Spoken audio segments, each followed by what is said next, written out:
Alrighty. Should get started here. So today we are talking about WWE WrestleMania Backlash. I am excited for this pay-per-view. I am very confident that this pay-per-view will be good. Hopefully be good. WrestleMania was a banger. It was extraordinary. Best time, especially being able to watch it on Peacock. So we're going to be making predictions. Of course, myself, I am a logical predictor. I predict matches based off of logic. I try to use, I wouldn't say an algorithm, but I try to best appropriate the matches in the sense of what makes sense and what does not make sense. So basically, utilizing WWE's plan for champions, if they will retain, if they will be new champions. Speaking of new champions, big shout out to Tamina and Natalia for winning the women's tag team championships on the episode of SmackDown. I loved it. I loved it a lot. I think that they are a great tag team. I do hope that they do not come just like behind them. And we've already seen, them as heels before. So if we see them again, it's just, it's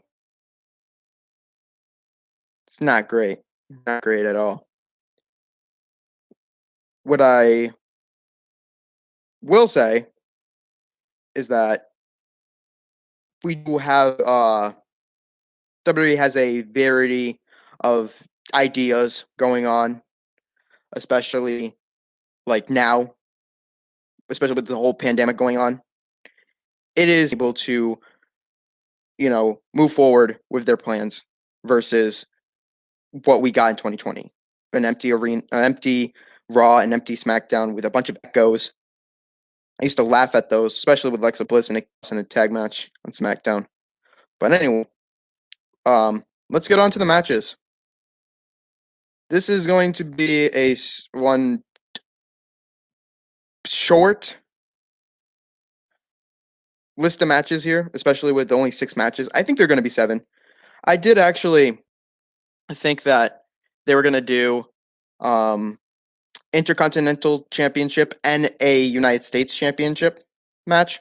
I thought that they would do a, say, Fatal 4-Way Intercontinental or a one-on-one. I think Apollo versus Big E or Apollo versus Big E versus Kevin versus Zayn. But they're going to do that on the episode of SmackDown next week.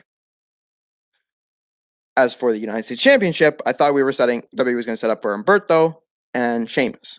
Unfortunately, Humberto suffered an injury, causing him to say, Sheamus just landed his ass on top of him.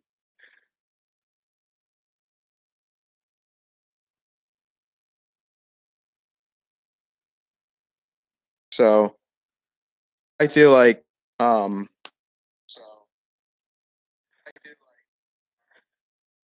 just wanted to make sure I was good in connection. Okay, so I think I'm good if you guys can hear me. All right. Let's go into the matches now. I think I'm ready for the matches. So, all right. Matches. All right. They're in the order that WWE made them. It seems as if the WWE Championship is going to be the main event. So stick with me on this. I'm just going to do that match first because I feel like Roman Reigns and Cesaro should be the main event because Roman is a dominant champion. He really knows his in-ring work. So let's start with the WWE Championship match. It's a triple threat match. It is Bobby Lashley versus Drew McIntyre versus Braun Strowman. Essentially, in this, for me, and I want to make it a big thing here, how I predict matches is 1-on-1, obviously, you pick to win. 2-on-2, pick someone to win, right? When it comes to triple threat matches, the best way to accurately predict who's going to win, for my sake, is to pick more than one. Whenever there's a triple threat match, whenever there's a fatal 4-way, whenever there is a 6-man, a 7-man, an 8-man, you always got to pick more than just one. In this case, that's what I'm going to do. In a triple threat match, I can pick 2 people, I leave one out. Fatal 4-way, 3 people, leave one out. 5-man, or 5-woman, 4, leave one out. 7, 4, leave 3. 8-man, 4, leave 4. It's the best way to predict it because it's evenly split, especially with 4v4. So the triple threat match, I see 2 outcomes and 2 winners. The first one is my main prediction. Bobby Lashley Batista is reasonable. This is self-explanatory. We haven't even gotten into his whole big title run or what WWE has planned for him. So if we were to cut his title run short, Bobby would then now be ruined. Like, what was the use? What was the point of Bishop on him if we were gonna have a short title run? You know what I mean? So Bobby Lashley comes out with a victory. We need to also think about the future for these superstars. That is how I also predict matches. I look at the future.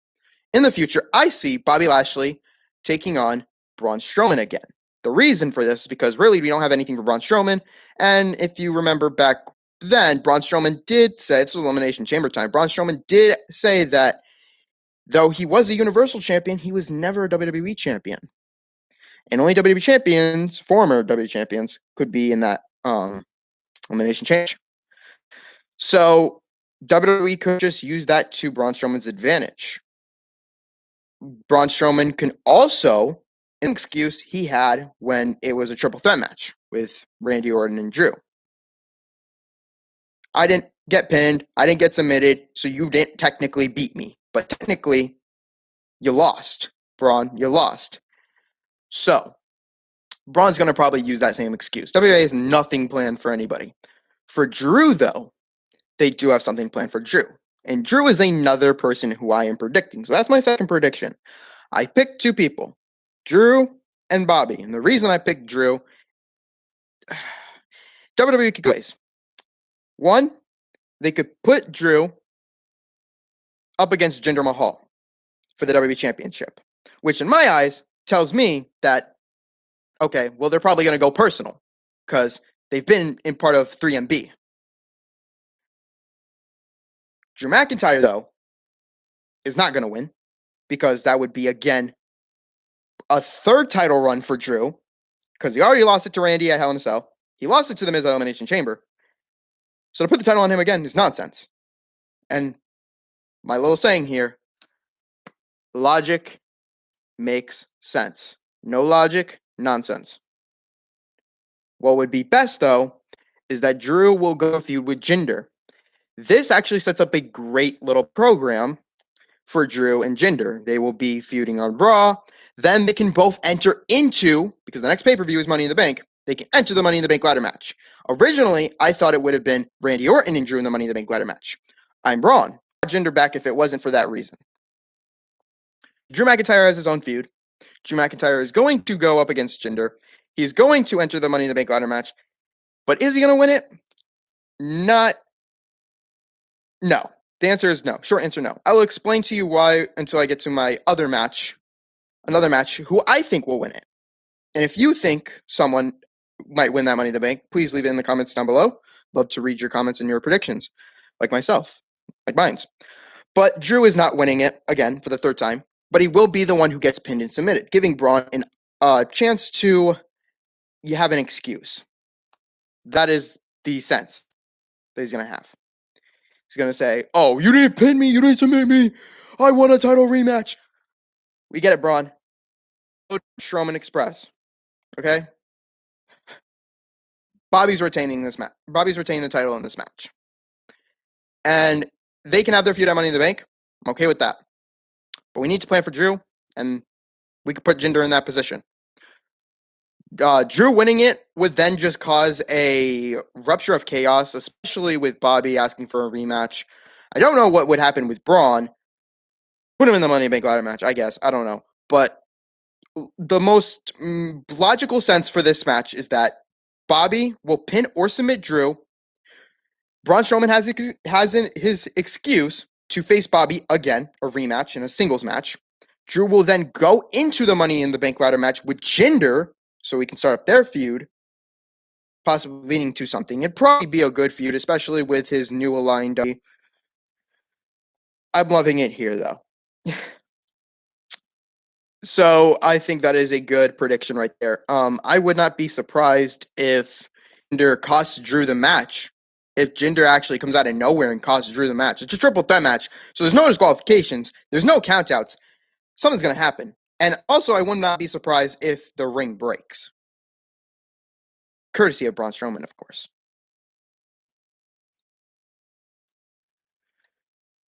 All right. Let's see. Let's get to our... Ooh, I want to talk about this match. I think this match is a good match to talk about. Let's talk about the SmackDown Women's Championship. This match is... How do I say? It is really great to see Bianca Belair as champion.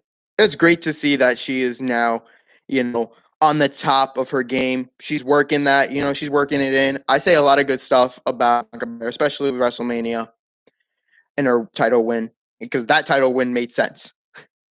But Bianca Belair is going to hold that championship until who knows when. I don't even know when she's going to lose it, but she ain't losing it anytime soon.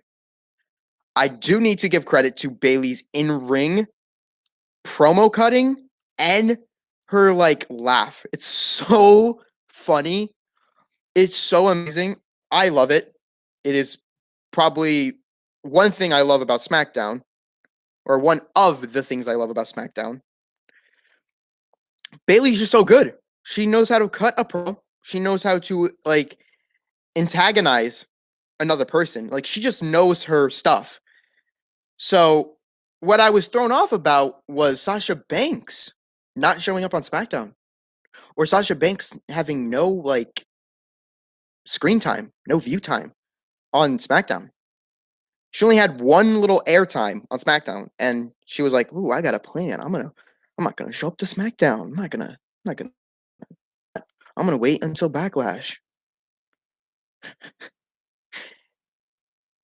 Bianca Belair is retaining this championship. She is. She's not losing it to Bayley. No. We've already seen this. And plus, I think their record is 1-1. Bayley won against Bianca when they first started the feud at the Royal Rumble. And she beat Bayley to, I guess, put her over. And to make sure she wins the Royal Rumble. Push her to be a big star. Bianca Belair is retaining. She is going to retain. But don't be surprised if being a lot of triple threat matches. I'm surprised. Something I don't like is having too many matches pay-per-view. That's something I do not like. I want to point that out. Same with Fatal 4-Ways, same with 5-Ways. There's just too much of them. Maybe 2 would be an extent, but 3 is bad. So for this upcoming Money in the Bank match, or upcoming Money in the Bank, I can see Bianca Belair taking on both Sasha and there was beef between Bayley and Sasha, all the way dates back all the way to 2020. Sasha had a feud. So really looking at it, Bayley and Bianca are probably going to be my 2 get. Or actually, no. Bayley run in the Bayley, Sasha, and Asuka held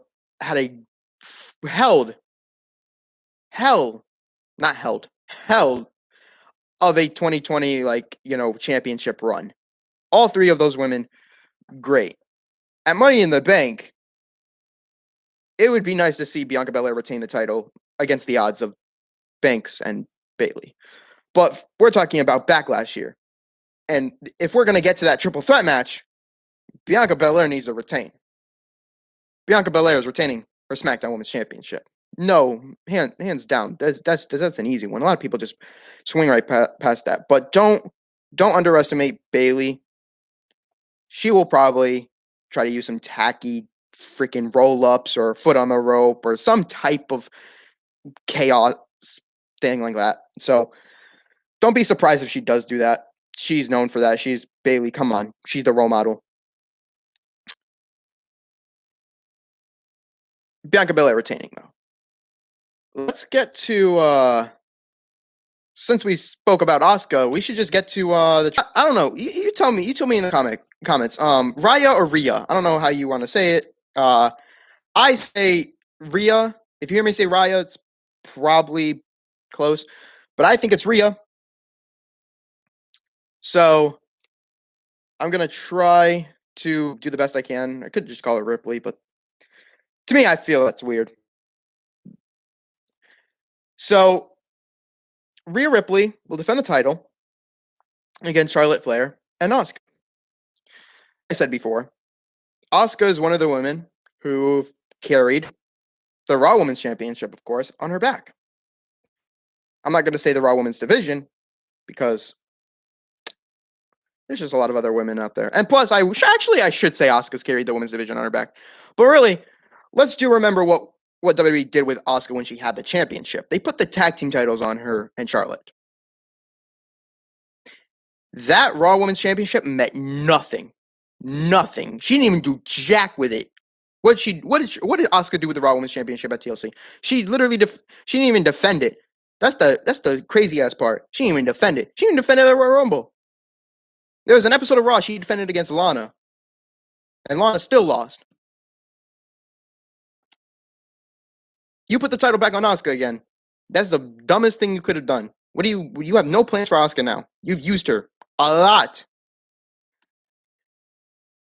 There are two people who are going to win. Or, well, two people I think are going to win. My biggest one is Rhea Ripley. Rhea Ripley is going to win. The reason I say Rhea Ripley is going to win, she's probably going to pin Asuka. Same thing with Braun Strowman. There are two outcomes if Rhea Ripley wins. Rhea.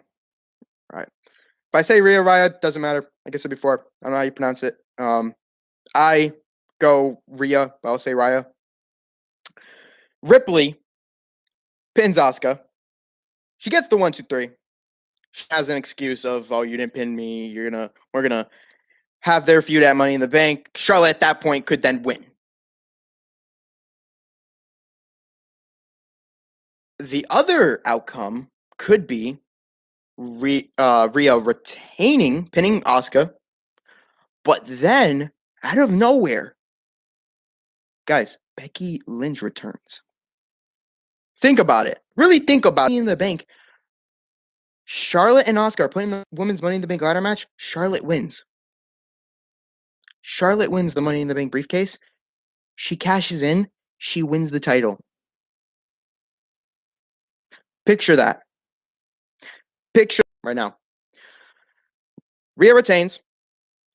Becky Lynch returns. Faces Rhea at Money in the Bank. Asuka and Charlotte go into the Women's Money in the Bank ladder match. Charlotte comes out with the victory. Charlotte then cashes in on Becky, who will win the title back, only to get screwed over by Charlotte with the Money in the Bank briefcase. Charlotte wins, setting up a SummerSlam feud. Charlotte and Becky. If WWE does not do that, I don't know what else they could do. The other outcome is Charlotte Flair winning, but this is going to suck. Charlotte Flair wins. Becky returns, goes into a match with Charlotte at Money in the Bank. Rhea and Asuka enter the Women's Money in the Bank ladder match. Unfortunately, we're going to get a SmackDown winner because I cannot see that. But if WWE wants to execute Charlotte a lot and utilize her to be a champion, you might as well have her win the Money in the Bank briefcase. Because my pick is Liv Morgan.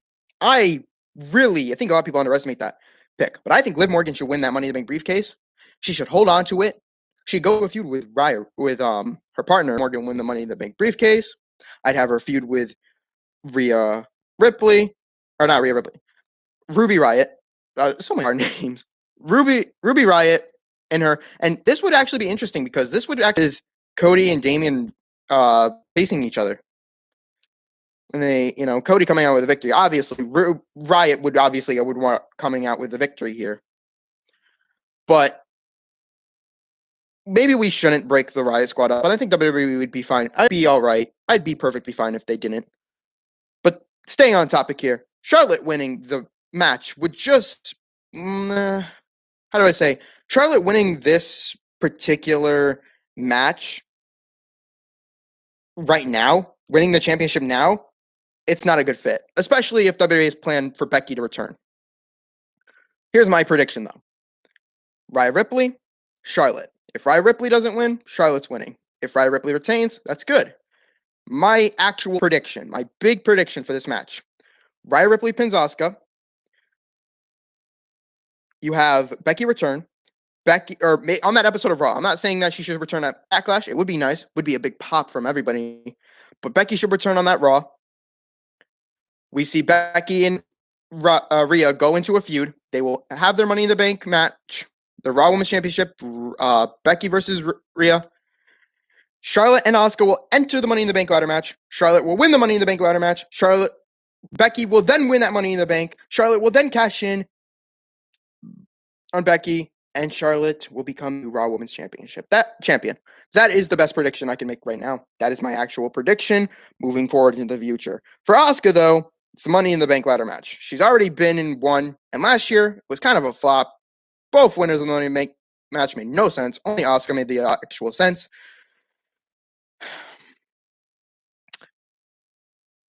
Still, your Raw Women's Champion, Rhea Ripley. This is another match I do want to talk about, and this is the match I was discussing about. I was talking about earlier. Remember when I said that Drew was going to win that Money in the Bank match? Just pointing that out. He's already had so many title matches.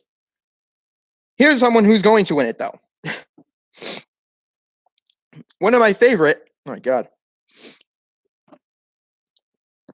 Sorry about that. One of my favorite in-ring performers from NXT. Yes, from NXT. His name is Damien Priest. He's going up against The Miz in a Lumberjack match with John Morrison on his side. Now, before I started the live stream, I kind of contemplated, do I want to say Miz would win, or do I want to say Damien Priest will win? Well, to make the assumption of Miz winning, for me, made sense. And I'll explain to you why I thought that Miz would win. Damien Priest was with Bad Bunny at WrestleMania. They had their WrestleMania match. They won. The main focus was with Bad Bunny and The Miz. That was the main focus, really. The main focus was on them, on Bad Bunny. But now it's shifted, and I think, who said it best? Who said it? I think it was, if you watch Pamela Production, or Watch Culture, WWE Wrestling, they are great guys. I think Pamela Production said it. Damien Priest feel like he seems out of place or out of touch. Without Bad Bunny around, like, something's off about him, really. I do agree with that. Here's why I said Miz was going to win this match. Here's why I thought Miz was going to win. So, my potential idea or thought was Miz lost at WrestleMania. So at WrestleMania Backlash, Miz would get the victory in this. And it's only to elevate Damien Priest. Because Damien Priest, in my eyes, is going to win the Money in the Bank ladder match for the men's. And the reason for this is because, well, yeah, we just need to have him win. It'd be the best thing we do for him. But here's what I thought. You know how you go punch, you pull back and you punch? Well, I had the same idea here. You already have Damien Priest like a fist right here. So if you pull that fist back, take a little step back, and then push him forward with that Money in the Bank briefcase. Yeah. So this is where he's at. This would be him if he wins to The Miz. And it would just be a full freaking fist. To The Miz, this is what it would be like. Him right now, him when he loses to The Miz, him getting a push towards the Money in the Bank ladder match and getting a win. That's why I thought The Miz would win. I thought The Miz would get a upset victory, but we already kind of saw that on the Raw after WrestleMania. So now my idea's shifted. I have switched towards Damien Priest winning this match, and it's because WWE is going to break up Morrison and The Miz. And we've seen this before. The Miz cost John Morrison 2 matches. Morrison is going to screw Miz in this match. The Miz is going to be pissed off. He's obviously going to be mad at John Morrison. John Morrison, the Miz, Priest need to be in the Money in the Bank ladder match as well. So those three men need to be in the Money in the Bank ladder match, because if you're breaking up Miz and John Morrison, Morrison can then qualify for the Money in the Bank. Miz can go into the Money in the Bank with Damien Priest. Or what would even be better is if you had Morrison take on someone else. Damien Priest takes on the Miz. Miz doesn't go to Money in the Bank. Morrison does. Miz can screw over Johnny Mundo at Money in the Bank, pushing him off the ladder, causing Damien Priest to win. So that is what's going to happen. I've now reverted to Damien Priest winning this match. I thought the Miz was going to win. I really should have stuck to my gut. I hope I'm right. If I'm wrong, I'm going to be mad, because my prediction was Miz winning this, and to now switch it to Damien Priest. A lot of people are going Damien Priest, but I can see how it makes sense now if you Priest to win. But yeah, Priest is my pick for Money in the Bank winner. All right, let's talk about Ziggler and Robert Roode taking on the Mysterios. This is a match I really, really, really, really want to be excited about. I want to be very excited about this match. I'm going to be so happy in this match. And the reason I say I want to is because, well, I'm probably not going to. If WWE pulls the trigger and says, oh, well, we're not going to have the Mysterios win. Little sneak a little chuckle in there. But no, the Mysterios are going to win, because Dolph Ziggler and Robert Roode, come on. They are champions in their own right. Ziggler's held the World Heavyweight Championship. Dolph Ziggler's been a tag team champion. Dolph Ziggler is the show-off. Robert Roode is the, I guess, well, he looks more like a bodyguard. And I know it's funny to say, but he looks like a bodyguard. Staying on topic, though, the Mysterios are going to win. The reason the Mysterios are going to win is because, well, this was supposed to happen at WrestleMania. I'm telling you the truth. It's supposed to happen at WrestleMania. This man and his son, Rey Mysterio, and his son were supposed to win at WrestleMania. It was supposed to be a big pop. It was supposed to be the Fatal 4-Way, of course, but the Mysterios were supposed to win. I don't know who they were going to pin, though. I think they should have pinned Gable and Otis. But the Money in the Bank, I don't know who they're going to face. I do not want them to pull the trigger on the Usos and have them win the Mysterios. I want them to have a good, lengthy title run. Maybe at Extreme Rules or at SummerSlam, we do see the titles change, but I do want the Mysterios to run with it. So in that case, the Mysterios do have to win. This actually sets up great matches, too. You could see Dominik take on Montez. Dominik taking on, or actually just the Mysterios taking on the Street Profits. That's a great match itself. Just look at it. Look at the dynamic of it. Put that on a piece of paper and tell me that that's not, what you would want. Put Gable and Otis to the side a little bit, you know what I mean? When you put them to the side so that we don't, because if they're the next number one contenders, well, then they're taking the championships away from them. No, hands down. We don't want that yet. We want that after all. So if we can have the Usos,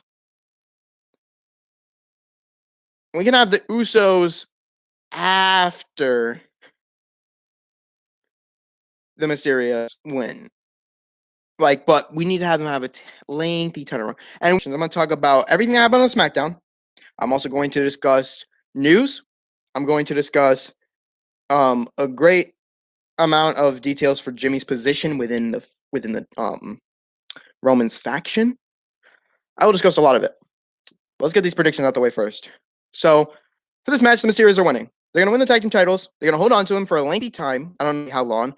I want to say, well, I think if the WWE is having Extreme Rules, then I don't know how it's going to fit, because they're going to have to do June. They're going to have to do that in July, and then August is SummerSlam. So they're going to have to do every month every month a pay-per-view, which is weird too to me, I feel like. So SummerSlam or Extreme Rules will be flip those. Extreme Rules or SummerSlam will be the pay-per-view that the Mysterios will lose. I can't see them losing on an episode of SmackDown.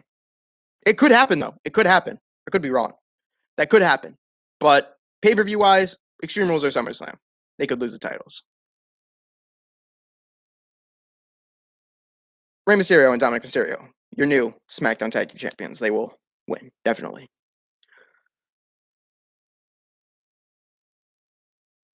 Roman Reigns versus Cesaro. Before I get to talk about this match, I do want to expose WWE's plans on SmackDown a little bit. I don't know if we've done this. Shout out to the WWE fan for a good 8 years.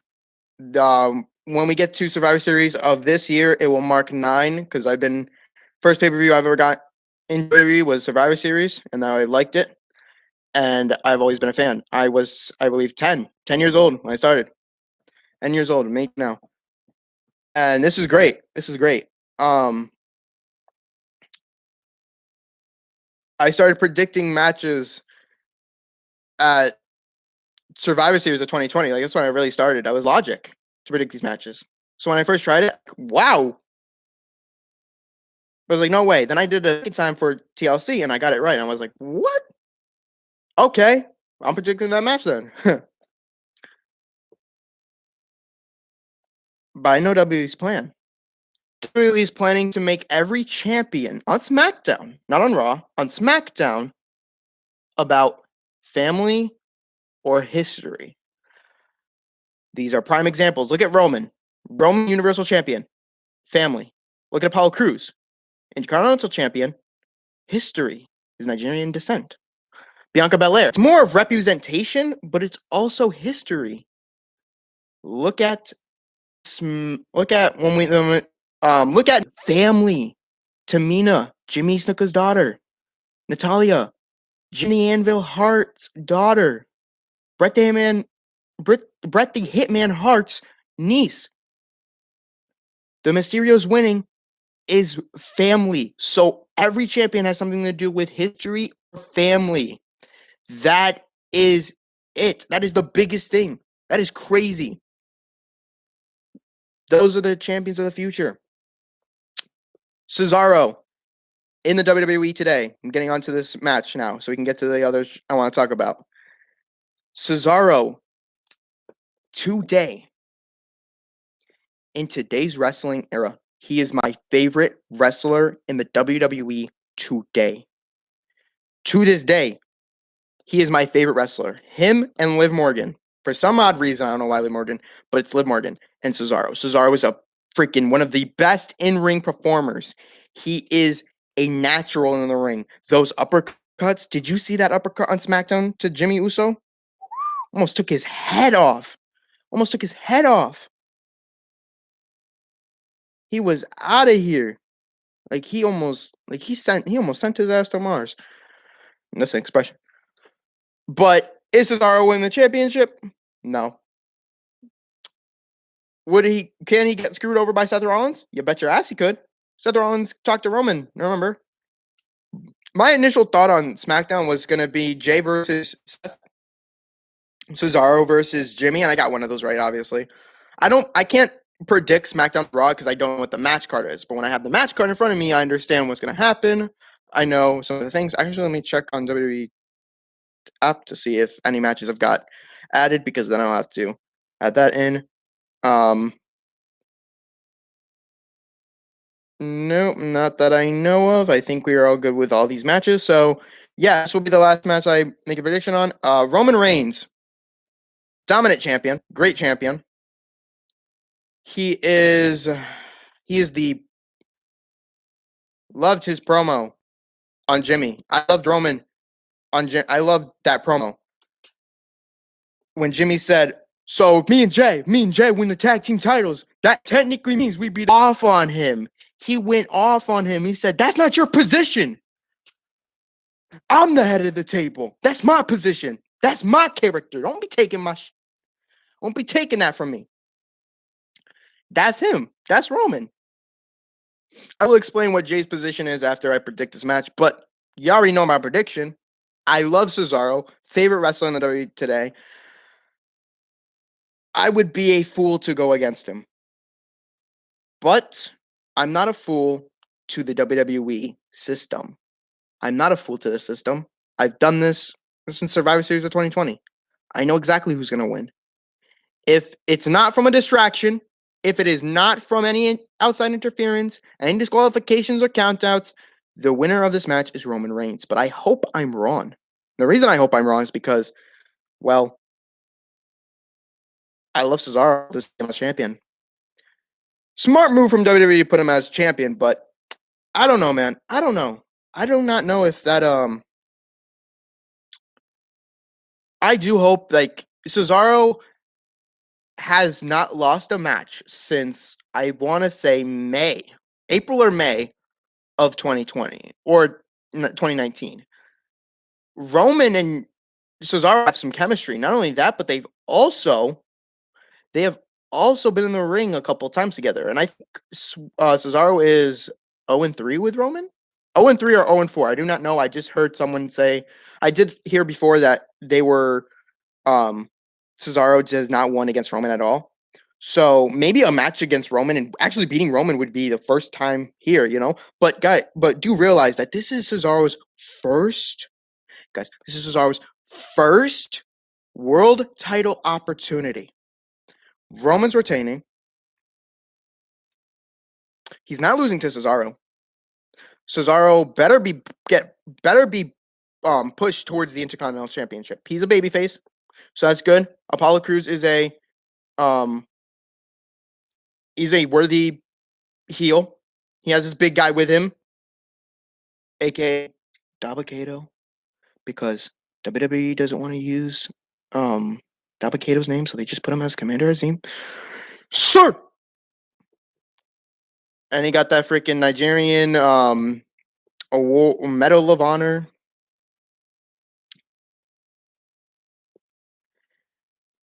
That would be the best idea for me for Cesaro moving forward. I think that Cesaro will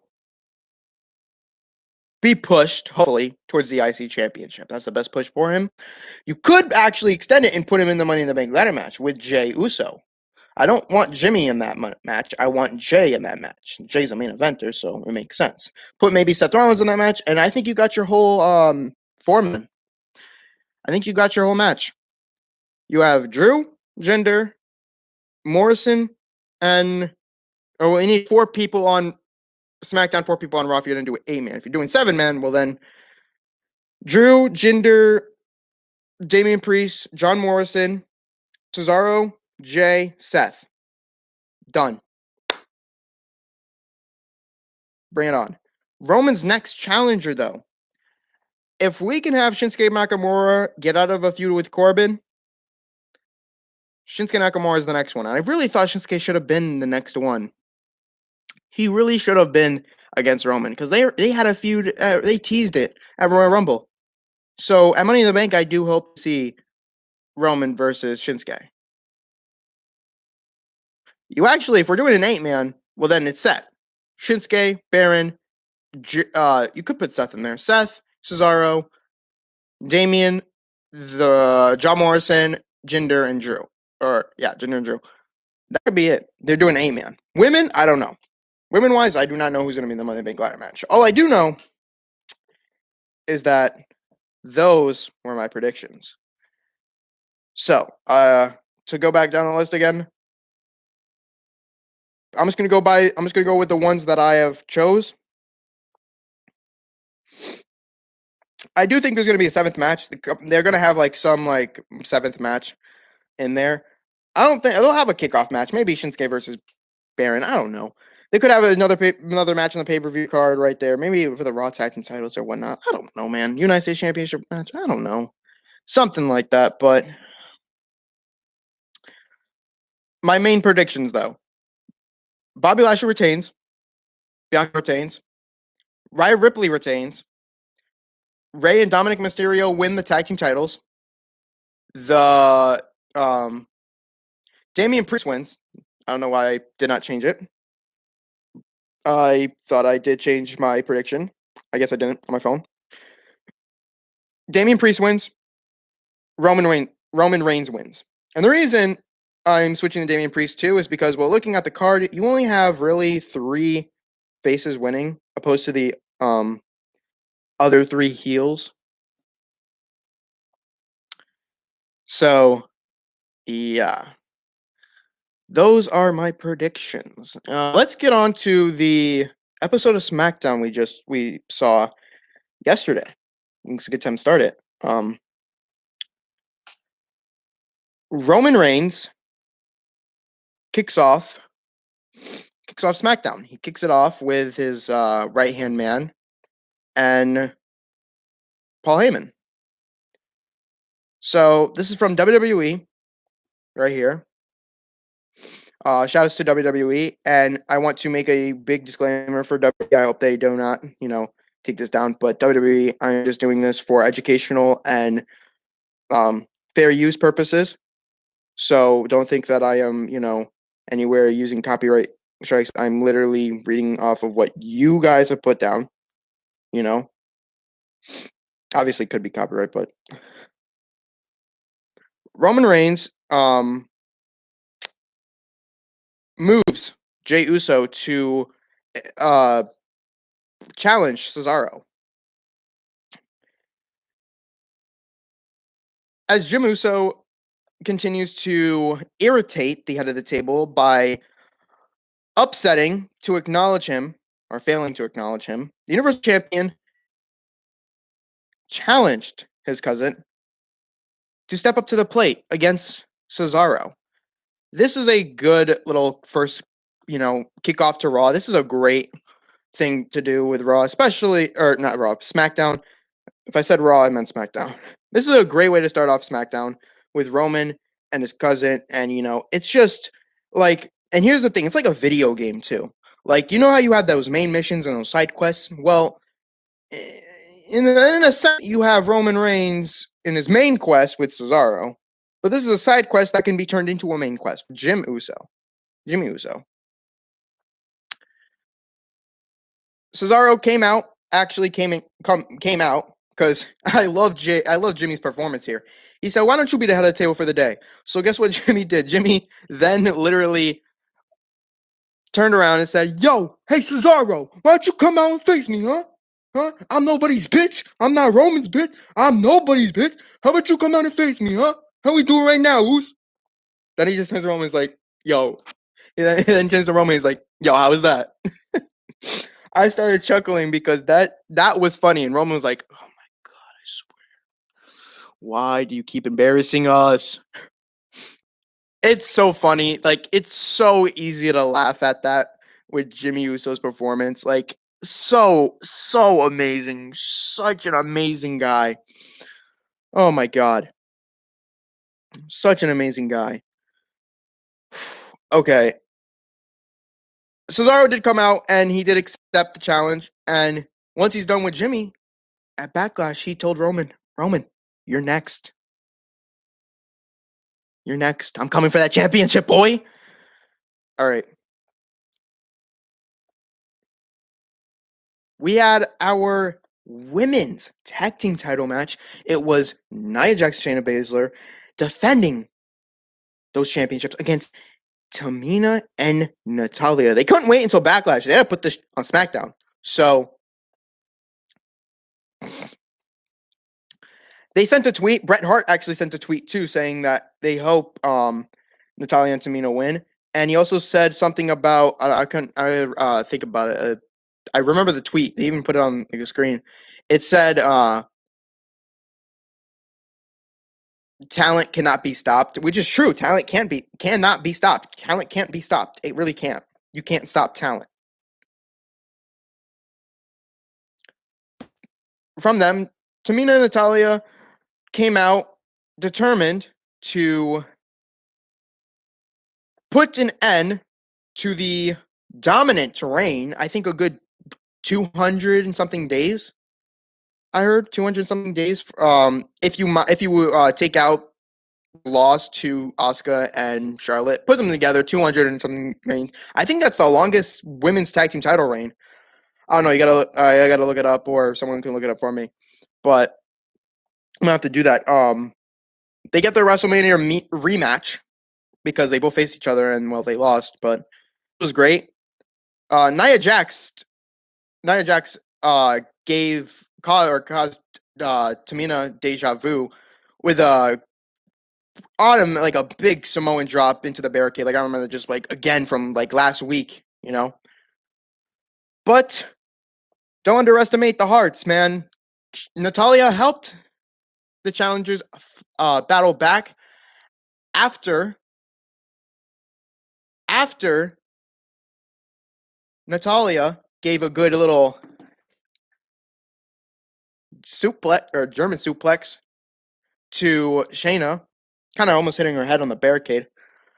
She went up to Tamina was on the top rope. Natalya went over to help as you know they were. Nia was fighting both of them, so right here we had both climbing up, and you had Nia Samoan drop Natalya, but Tamina was on the top, and she came crashing down like a pancake. How it was not realistic. Looking at it, it was like, oh my god, this is so set up. Samoan drop. Look what you did, Nia. You crossed the match. What's next for? I can tell you what's next for Shayna and Nia, and that's Nia's probably gonna do her thing with Reginald, get the little ear on. If not that, she's just gonna keep going on her way to maybe becoming a star. But Shayna, Raw needs to put some freaking fire under her ass and start going towards that Raw Women's Championship. You know what I mean? You know what I mean? Yeah. They need to really do that. Shayna needs to go back into that Raw. Like, she was dominant. They made her so dominant against Becky Lynch at WrestleMania. They made her so freaking dominant in that Elimination Chamber match that at WrestleMania, they made her lose.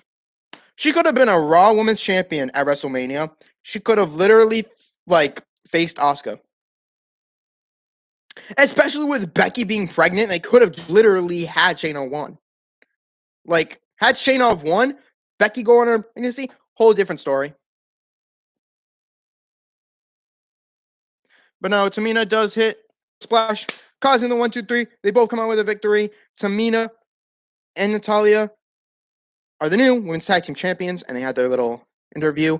And talent cannot be stopped. She said, if you have a dream, you chase after it. Don't stop chasing dreams. That is a great advice. I do hope they become a face faction tag team. I don't want them to be heels because that is what chasing dreams is about. You chase your dream to become successful. That is a life lesson and goal in life. Like, that is something they put towards WWE. That is great. That is great. Next, we had this little Nigerian Medal of Honor ceremony from Apollo Crews. But Big E, Apollo! Big E screams from the Tron, interrupting Apollo. Big E is not finished with Apollo, and he wants revenge. He wants revenge. He wants his baby back, just like R-Truth says, give me back my baby. Give me my 24/7 title. Big E's just like, give me my Intercontinental title. Sami Zayn comes out, and he actually is like, this is rude. This is obviously rude. This sucks. I'm sorry for this nonsense. And Apollo Crews is like, well, why are you out here? Why are you interrupting me? Come on. I'm having a award ceremony for this big man who hits the Nigerian nail like freaking Umanga did.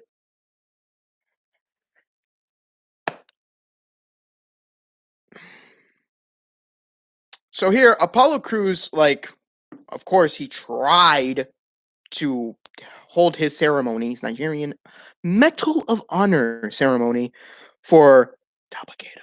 I mean, Commander Azim.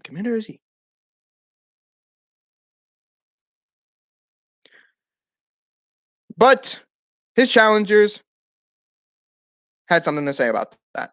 Big E, Kevin Owens, and Zayn had something to say about that. I thought Adam Pearce was going to make it a fatal 4-way at Backlash. He did not. He's making it for next week. I don't know why. It's just whatever, man. It's just whatever. So, to sum it up on SmackDown here, too. Sami Zayn comes out. He tries to do something here, but Kevin Owens comes out, no microphone in hand. I thought he was going to say something to Zayn, but he just comes walking. Sami Zayn hops into the ring, starts chaos. Sami Zayn, you have them attacking, they just fight each other. He's getting 2-on-1 in the corner. Big E then comes out with his Tim boots on. Freaking nice, man. Black outfit, Tim boots on, loved it. Took on freaking Azim, started fighting them. Sami Zayn almost hit the Lumberjack kick, but got stunned. Now, what happened actually before Kevin Owens super kicked Big E. After the stunner to Zayn, Big E picked up KO, big heavy ass. Picked up KO, hit him with the big ending, and then, well, yeah, you have that. So, Big E stood tall at the end of the day. As Zim took Apollo Crews out of the ring, then, all that mayhem. 2 days before Backlash, it was yesterday, Rey Mysterio picked up a victory over Dolph Ziggler. I thought Rey Mysterio was going to take on Dolph Ziggler last week, but it was Dominik who took on Dolph Ziggler. Dominik beat Ziggler, rolling him up 1, 2, 3. So I thought this week, if Dolph was already against Dominik, you would have Rey against Roode, right? Well, no, they had him up against Dolph. And what was surprising too, guys, did you notice Dolph's theme song change? I noticed it. Do you guys notice it? Did you notice how last week they had the distorted "Here I'm Here to Show the World" versus Dolph Ziggler's "I'm Here to World, I'm Here to Show the World"? Like, that is just, I think I might be getting a hint that they might be breaking up, Dolph Ziggler and Robert Roode. I don't know. Dolph Ziggler has been in matches. Freaking Robert Roode has done jack. He's just like a bodyguard at this point. He could actually be injured. So I wouldn't be, so that could also play a factor of why people are saying, or that factor to why the Mysterios are going to win. They had a great match. This is a great match, Mysterio versus Dolph. It's just great. I wish I saw Robert Roode versus Rey, though. It would have been better. Dolph Ziggler hit a grand old famouser. Billy Gunn would have been proud. I'm an ass man. Dolph Ziggler gets caught up with the most devastating move of all time. If you guys don't know what that is, go watch. Go watch Watch Culture Wrestling. They explain what the most devastating move is. It's literally the surprise roll-up. It's the roll-up. They've always done that. Always done it. Always. So, I don't know. And looking at it, a lot of people do say, how the system works too, and how I know how to predict matches is sometimes, and this is only sometimes, and this is the case for Cesaro and Roman. Same thing here cannot be said. You had Dolph Ziggler and Robert Roode lose. Or, well, you had Dolph lose to both Rey and Dominik. Okay? So, back-to-back weeks, they picked up victories over Dolph, and Rey and Dominik picked up victories over Dolph and Rey. So, in some cases, I would say that Dolph and Roode are winning because they lost. They literally lost on SmackDown, so they need the victory to come back. No, not in the case of a one-on-one match. If it's a tag team match and they lost, well then yes, they probably win.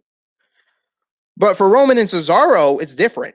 Roman is a great champion. People love him, and you won't want to see Cesaro take the title off of him. That's why Cesaro won match via disqualification. Kind of stupid. But I'll get to that. Bianca Belair and Bayley have engaged a war of words. They really just go back and forth with, and Banks didn't show up at all. May clarify if you didn't watch SmackDown. If you did, congratulations. But I don't know what's with Banks. I don't know where Banks is. Where the hell is she? But Bianca Belair actually exchanged a big personal thing. Maybe you're so upset that, you got knocked down the ramp by the Bellas for bringing up John Cena, while I was the main event, winning my SmackDown Women's title. So Bayley took that to heart, and she said, well, come Sunday, I'm going to beat your ass. I bet you are, Bayley. I bet you are. You're not going to win. You ain't going to win. King Corbin went up against Shinsuke, and Shinsuke lost. I don't know what's up with Shinsuke. I don't know what's going on with WWE because I guess, like, I just think that WWE's wasted Shinsuke now at this point. At Royal Rumble, they had it set up. They could have just done Shinsuke versus Roman. Would have been a great match. They already, like, if you remember Royal Rumble time, that should have been a great opponent. They could save it for Money in the Bank, but it'd just be useless at this point now because, or maybe after this pay-per-view, they could start booking some good matches. But after the bounce, after Corbin hit I think he hit the end of days, did he? Or did he get a roll up? It was the King versus the King of Strong Style, so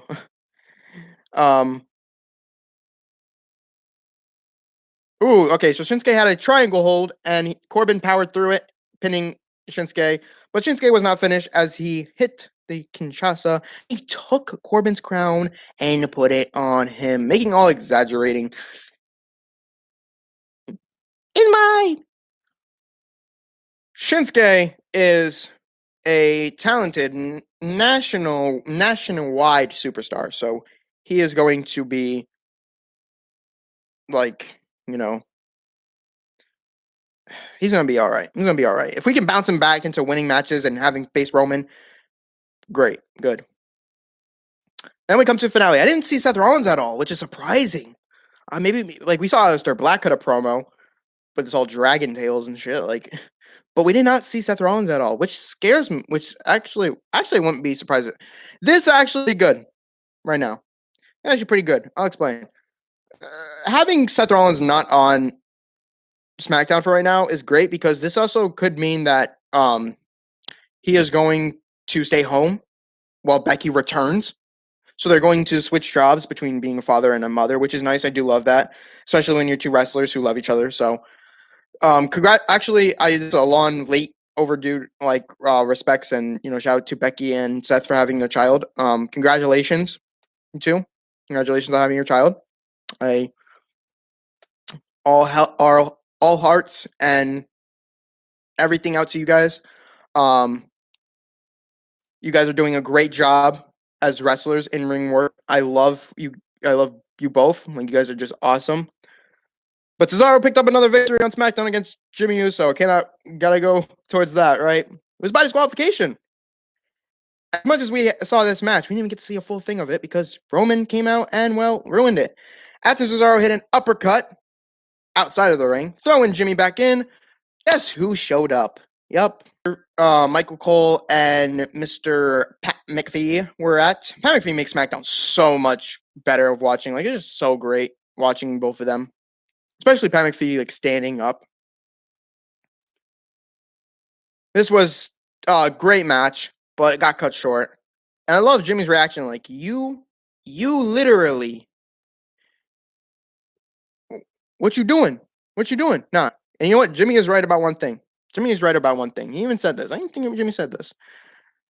So, Jimmy said this to Roman. Jimmy said, "This is about you. It doesn't matter about anything else. It matters. It's only you. It's all about you." And Roman, I love Roman trying to chase after Jim. Like, yo, come back here, bro. Come back here. You want to say? It's like Roman being a father, you know. Like, you know what? Nah, I'm done. I'm going to my room. I'm going. Yeah, no. You come right back here now. He's not listening. So you gotta go teach that man a lesson. So Roman keeps following him, gets out of the ring, he follows him up the ramp. The same thing we saw last week with Jay and Jimmy. Jay's in the ring, and I thought Jay was gonna be like, enough. I thought Jay was gonna cut the promo and be like, enough. But Cesaro came back into the ring and hit him with a neutralizer. Roman even got back in, and he got uppercut, and he was out of the ring before any of this. Oh, no, that's not what happened. Actually, yes, Roman did come back in the ring, but he got uppercut and left the ring. Jimmy tried to come up, but he got knocked out by Cesaro. But Cesaro hit Jay with two neutralizers, ending off SmackDown. Roman looking pissed as hell. But Cesaro was saying that this is going to be you this Sunday. This is going to be you. Hit him with a neutralizer. Done. That is a great way to end off SmackDown. I love it. I love SmackDown. It was so great.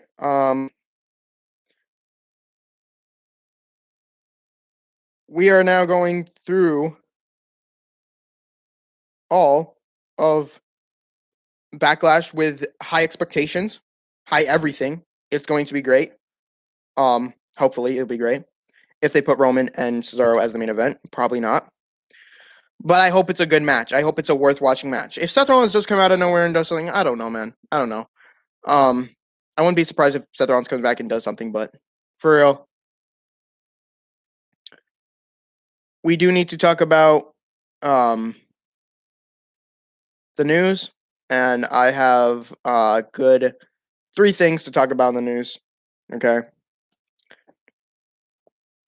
Or well, actually 2 things in the news because why the hell not? You know. So number 1 in the news today is I got to talk about a passing of a ECW superstar by the name of Jerome Young, aka New Jack. New Jack has passed away. He was 58 when he passed away. It was sad to learn that he passed away due to a heart attack. If you do not know who New Jack is, he was a ECW wrestler.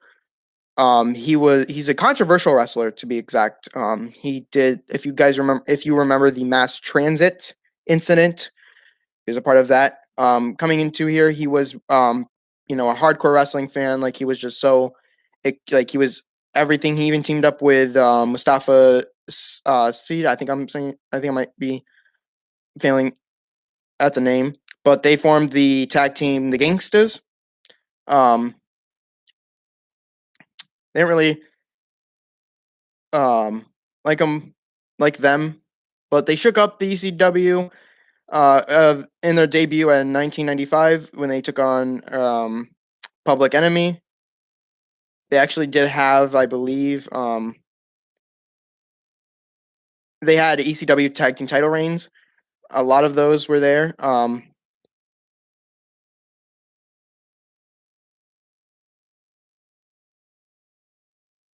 He actually did have a good theme song by Ice Cube and Dr. Dre, Natural Born Killers. I should go listen to it too.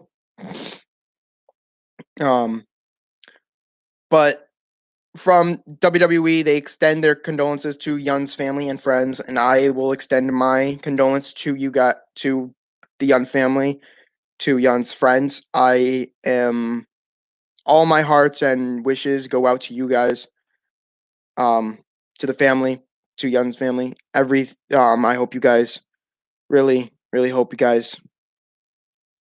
This is a sad moment for you guys. So, and probably gonna do it on Raw. But usually when someone passes away, the 10 dings happen. 10 dings, not Paul Heyman's ding, ding. Like this is an Undertaker. This isn't an Undertaker like theme. But we talk about his good stuff. We talk about his good, not his bad. We don't want to get into the mass transit incident. We talk about his good. We talk about his legacy. That's what we talk about when we're good about that. We're positive energies, positive vibes. We look on the good side of someone died. When someone died, we look on their good. We don't look at their bads. Because bads bring up controversy. Just not good.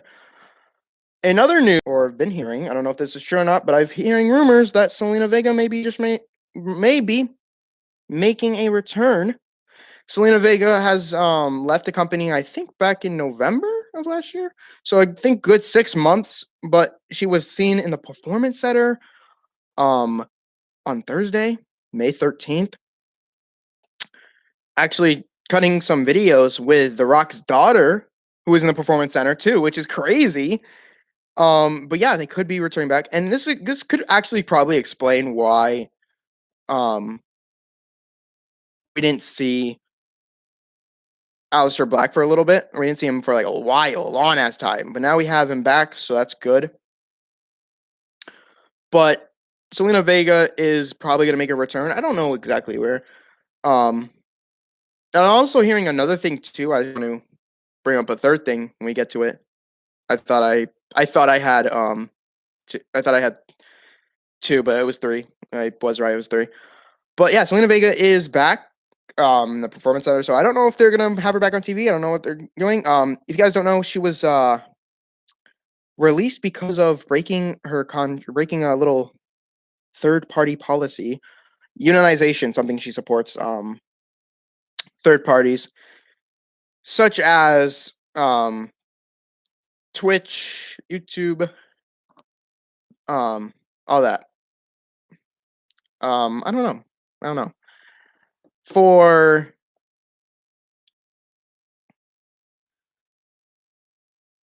For the last thing in news, it is actually AEW in talks with a certain someone named Andrade. Yes, Andrade. I think AEW has been in talks with Andrade. This would be great too because I think like Andrade would be a great in-ring performer for the company. They could call him Almas because Andrade Almas, that was one of his names in the NXT eras. They can't use Andrade because they shortened the last couple of names from people. They always do that. Like they did that for Mustafa Ali, which is now Ali. They go back to Mustafa Ali. That's how you say his name. Pronounce it, Mustafa. So there's just a bunch of things there too. So Andrade could go to AEW. One thing he could also do is go to Ring of Honor or Impact. That's a big thing. The superstars that also got all the superstars that got released back in April. I'm pissed because we had great things with them. Yesterday marked a month they got released. Samoa Joe, biggest release there too. Goddamn.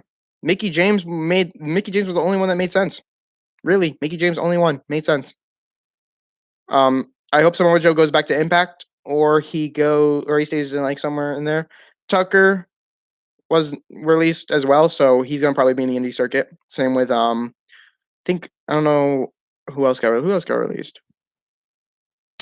I don't know, a bunch of other people got released, but yeah, I do hope they are in the indie circuit. I'm still trying to think who got released though. I know women got released. Chelsea Green, she's probably gonna go to Impact or Ring of Honor. Kalisto got released. Hopefully he'll be in Ring of Honor or Lucha League or Lucha Underground if they still have it. I don't think they do, but you know. Now to the last thing I want to explain. Who I am. I'm the logical predictor. I am someone who predicts matches based off of logic. I will hold these streaming podcasts, I would say, Talking Logic, wrestling podcasts every Saturday to tell you about some news, tell you about what I think is going to happen for pay-per-views, or sometimes where I'm going to talk about SmackDown, what happened on SmackDown, anything in the news, anything you guys want to know about. I try to look at everything I can about wrestling, and this is, for me personally, this is a form to give back to the community because I feel as if the community should. For me, I support WWE so much. I love WWE. I've watched it my whole life. Not my whole life, but when I got into it when I was 10. So I also have the games, so I play the games. So I just want to give back in this. So that is what I want to do, and this is by doing it. By doing it is holding these podcasts so I can get a better understanding. And if I do lose WWE for its, championship ideal, I even sent them a text too. They even asked who do you want to be champion? Nia Jax and Shayna or Tamina and Natalya. I said Tamina and Natalya. And then I said, I know your plan to make the champions on SmackDown be associated with family or history. And that proves it. It proves it. They won. And look at Tamina's outfit or attire. It was so great. It was just so great. I loved it. With the flies. So nice. But yeah, this is what I do now. I'm going to be doing this every Saturday. My Logical Predictor channel. I hope to have more things, more creative things. Before, when I had my other YouTube, I had a thing called Raw Reacts. I would film and react to a segment of Raw. And this was way before when copyright strikes really weren't hit towards me personally. I wasn't really hit with any big copyright strikes, So in this case, instead of doing that, instead of filming Raw and giving you my reaction to it, what I'm going to give you is a reaction to the whole episode of Raw. I don't usually watch all of Raw because Raw sucks. Raw sucks. That's not a lie. That's true. Raw sucks. They need better writers. But I can tell you what happens on Raw just based off of what WWE tells me. So I can also do, obviously on Saturdays, I'll do SmackDown. Right here, the wrestling podcast. The freaking Logic Wrestling Podcast. I will literally tell you what happened on SmackDown. I will also get into some news. I will get into other things. Like, I'd like some hot takes as well. Maybe I could do that. NXT. I've started watching NXT, so I can give you NXT reviews. Anything that you guys want. That's when and if I continue to expand. And I want to expand this. I think this is a great way to give back. So, yeah, that's what I'm going to do. So, I will be watching SmackDown. I will be watching Raw, partially Raw, because I feel as if it's just not that really good. I will be watching NXT. I don't usually watch NXT that much too, but it's a 2-hour program, so I should be able to tune into it and get used to it.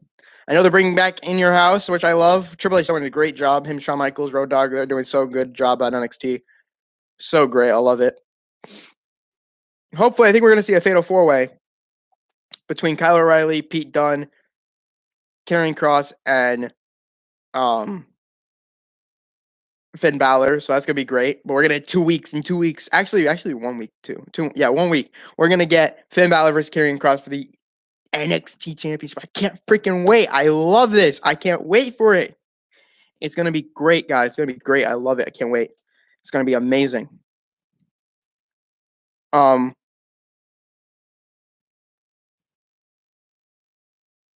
also next week, we're getting a stage match.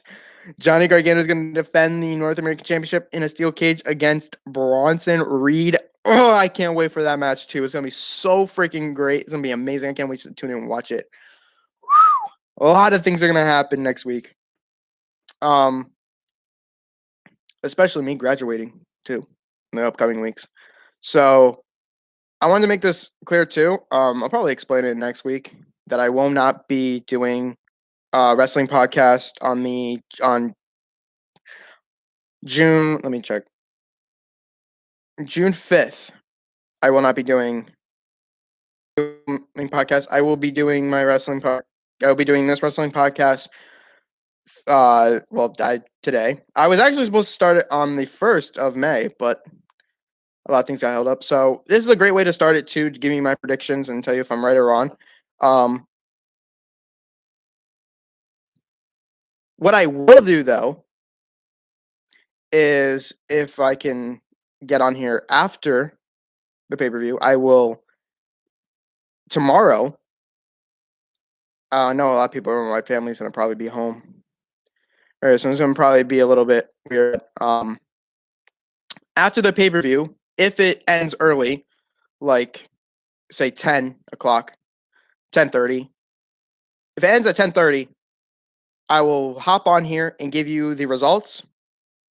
I will tell you my opinions on who won and why they won and what made sense about it. So if I had time to do it. If I do not, I will try to explain it in my next podcast. But yeah, this was Talking Logic, the Logical Predictor wrestling podcast every Saturday. I'm gonna be doing wrestling podcasts in the morning. So around good maybe we'll start at 7. I had to schedule. I think I had 7:50 as start time.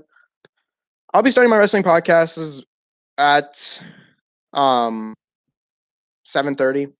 Or actually not 7:30. I'll start a little bit.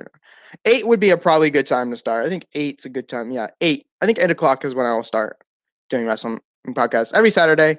So I'm home by myself. I got some things that you got to do today. So tomorrow's Backlash. Hope you guys watch on a Peacock.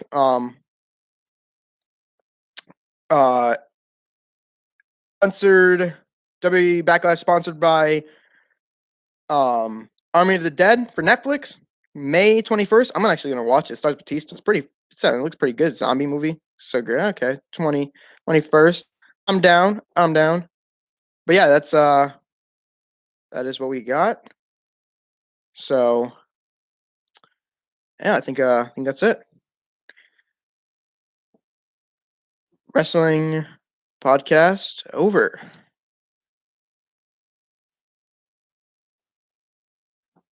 Logical Predictor will be back next week. I'll be discussing what happened on SmackDown. Nothing much on Raw side, but if you want me to discuss, I can next week. Until then, I don't want to just take it off and chip you off, but it's whatever. I'll be back next week. I'll actually be back tomorrow if I have time to cover my thoughts and